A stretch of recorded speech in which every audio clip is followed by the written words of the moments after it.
2018 sound ഒരു ക്യാരക്ടറാണ്. ഒരു പോയിന്റ് കഴിയുമ്പോഴത്തേക്ക് മഴയുടെ ശബ്ദം നമുക്ക് പേടിയാ വന്നു, നിൽക്കുന്നില്ല എന്നുള്ളൊരു കൺസെപ്റ്റ്.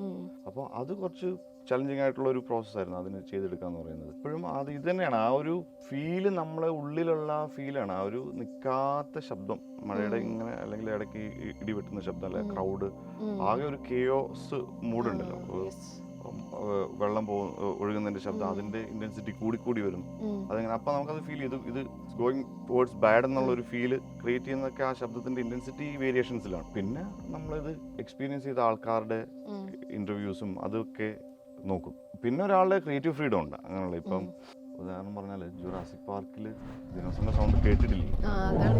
ഞാൻ ചോദിക്കാൻ വരുമായിരുന്നു. അപ്പം അതാ ആ സൗണ്ട് ഡിസൈനറുടെ ഒരു ക്രിയേറ്റീവ് സംഭവം തന്നെയാണ്. ശരിക്കും അതിൽ കേൾക്കണ ഈ ദിനോസറിന്റെ സൗണ്ട് ശരിക്കും അങ്ങനെ തന്നെ ആയിരിക്കും? എങ്ങനെ തന്നെ ആയിരിക്കും? എന്നെ റിയൽ ലൈഫിൽ അങ്ങനെ തന്നെ ആയിരുന്നിരിക്കും? എനിക്കറിയത്തില്ല.